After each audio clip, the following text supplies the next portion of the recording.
Senior citizen ರಾಜ್ಯದ ಎಲ್ಲ ಹಿರಿಯ ನಾಗರಿಕರಿಗೆ good news.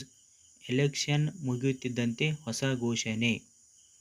Senior citizen card. ನಮಸ್ಕಾರ. ಕರ್ನಾಟಕದ ಸಮಸ್ತ ಜನರಿಗೆ ಆತ್ಮೀಯವಾದ ಸ್ವಾಗತ. ಈ ಲೇಖನದಲ್ಲಿ ತಿಳಿಸುವುದೇನೆಂದರೆ, ರಾಜ್ಯದ ಎಲ್ಲ ಹಿರಿಯ ನಾಗರಿಕರಿಗೆ ಗುಡ್ ನ್ಯೂಸ್ ನೀಡಿದೆ. ಎಲೆಕ್ಷನ್ ಮುಗಿಯುತ್ತಿದ್ದಂತೆ ಘೋಷಣೆಯನ್ನು ಮಾಡಿದ ಏನು ಇದು ಹಿರಿಯ ನಾಗರಿಕರಿಗೆ ಗುಡ್ ನ್ಯೂಸ್ ಅಂತ ಸಂಪೂರ್ಣವಾಗಿ ತಿಳಿಸಿದ್ದೇವೆ.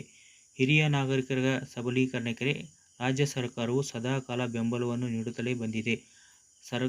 ರಾಜ್ಯ ಸರ್ಕಾರವು ಅನೇಕವಾದ ರೀತಿಯಲ್ಲಿ ಬೆಂಬಲಿಸುತ್ತಿದ್ದು, ಹಿರಿಯ ನಾಗರಿಕರಿಗೆ ಪಿಂಚಣಿ ಹಾಗೂ ಇತರ ಸೌಲಭ್ಯವನ್ನು ನೀಡುತ್ತಲೇ ಬರಲಾಗಿದೆ.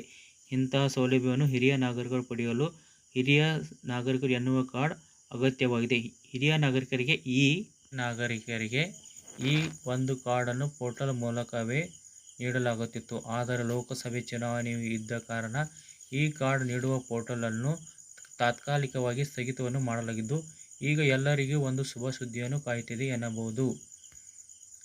ಲೋಕಸಭೆ ಚುನಾವಣೆಯನ್ನು ಫಲಿತಾಂಶ ಕೂಡ ಬಂದ ಹಿನ್ನೆಲೆಯಲ್ಲಿ ಹಿರಿಯ ನಾಗರಿಕರ ಕಾರ್ಡ್, ಸೀನಿಯರ್ ಸಿಟಿಜನ್ ಕಾರ್ಡ್ ಪೋರ್ಟಲನ್ನು ಪುನರ್ ಆರಂಭವೂ ಮಾಡಲಾಗುತ್ತಿದೆ. ಇದನ್ನು ಸ್ಥಗಿತ ಮಾಡಿದ ಸಂದರ್ಭದಲ್ಲಿ ಅನೇಕ ನಾಗರಿಕರಿಗೆ ಸಮಸ್ಯೆಯೂ ಆಗಿತ್ತು. ಹಾಗಾಗಿ ಮತ್ತೆ ಮರುಸ್ಥಾಪನೆ ಮಾಡಲು ಎಷ್ಟು ಬಾರಿ ಮನವಿಯನ್ನು ಮಾಡಿದರೂ ಸ್ಪಂದನೆ ಸಿಕ್ಕಿರಲಿಲ್ಲ. ಇದೀಗ ವಿಕಲಚೇತನ ಹಾಗೂ ಹಿರಿಯ ನಾಗರಿಕರ ಸಬಲೀಕರಣ ಇಲಾಖೆಯು ಮತ್ತೆ ಪೋರ್ಟಲನ್ನು ಕಳೆದ ಮಾರ್ಚ್ 16ರಿಂದ ಜೂನ್ 8ರವರೆಗೂ ಲೋಕಸಭೆ ಮತ್ತು ವಿಧಾನಸಭೆ ಚುನಾವಣೆ ಹಿನ್ನೆಲೆಯಲ್ಲಿ ಕಾರ್ಡನ್ನು ಸ್ಥಗಿತ ಮಾಡಲಾಗಿತ್ತು.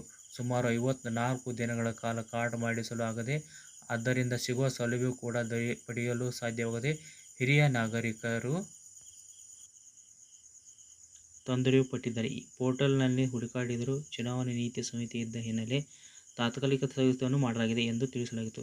ಈ ಬಗ್ಗೆ ಸಂದೇಶ ಸಹ ಕೂಡ ಬರುತ್ತಿತ್ತು. ಈ ಬಗ್ಗೆ ಎಲ್ಲ ಕಡೆ ಸಾಮಾಜಿಕ ಜಾಲತಾಣದಲ್ಲಿ ಹಾಗೂ ಸುದ್ದಿ ಮಾಧ್ಯಮಗಳು ವರದಿ ಮಾಡುತ್ತಿದ್ದಂತೆ ಎಚ್ಚೆತ್ತ ಇಲಾಖೆ ಸೇವೆ ಮರು ಆರಂಭ ಮಾಡುತ್ತಿದ್ದಂತೆ ಯಾವೆಲ್ಲ ಸೌಕರ್ಯ ಸಿಗುತ್ತದೆ. ಹಿರಿಯ ನಾಗರಿಕರಿಗೆ ಬಸ್ನಲ್ಲಿ ವಿನಾಯಿತಿಯನ್ನು ಪಡೆಯಲು ಈ ಕಾರ್ಡ್ ಅಗತ್ಯವಾಗಿದೆ. ಅದೇ ರೀತಿ ಬ್ಯಾಂಕ್ನಲ್ಲಿ ಕೆಲವು ಡಿಪಾಸಿಟ್ ಮೇಲೆ ಅಧಿಕ ಬಡ್ಡಿದರ ಬರಲಿದ್ದು ಅದು ಕೂಡ ಸಹ ಅಗತ್ಯವಾಗಿದೆ.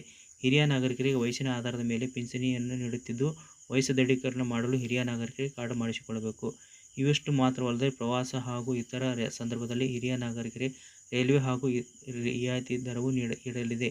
ಅದು ಪಡೆಯಲು ಕೂಡ ಕಾರ್ಡ್ ಹೊಂದುವುದು ಅಗತ್ಯ. ಆಸ್ಪತ್ರೆ ಸೌಲಭ್ಯಕ್ಕೆ ಅಗತ್ಯ. ಹಿರಿಯ ನಾಗರಿಕರ ಕಾರ್ಡ್, ಸೀನಿಯರ್ ಸಿಟಿಜನ್ ಕಾರ್ಡ್, ಆಸ್ಪತ್ರೆಯ ಸೌಲಭ್ಯ ಸಹ ಕೂಡ ಪಡೆಯಲು ಬಹಳ ಅಗತ್ಯವಾಗಿದೆ. ಆಸ್ಪತ್ರೆಯ ಬಿಲ್ ವಿನಾಯಿತಿ ಹಾಗೂ ಇತರ ಸರ್ಕಾರಿ ಸೌಲಭ್ಯ ಪ್ರಯೋಜನಗಳನ್ನು ಪಡೆಯಲು ಅತ್ಯವಶ್ಯಕ ಆಗಿದೆ. ಇದರ ಮೂಲಕ ಸರ್ಕಾರಿ ಆಸ್ಪತ್ರೆಯಲ್ಲಿ ಉಚಿತ ಹಾಗೂ ಕೆಲವು ಖಾಸಗಿ ಆಸ್ಪತ್ರೆಯಲ್ಲಿ ರಿಯಾಯಿತಿ ದರದ ಸೇವೆಯೂ ಸಿಗಲಿದೆ. ಇದು ದೇಶಾದ್ಯಂತ ಚಲಾವಣೆ ಆಗಲಿದ್ದು, ಜಿಲ್ಲೆಗೆ ಪ್ರತಿ ವರ್ಷ 600 ಮಂದಿಯಂತೆ ಈ ಕಾರ್ಡ್ನಲ್ಲಿ ಕೂಡ ಪಡೆಯುತ್ತಿದ್ದಾರೆ.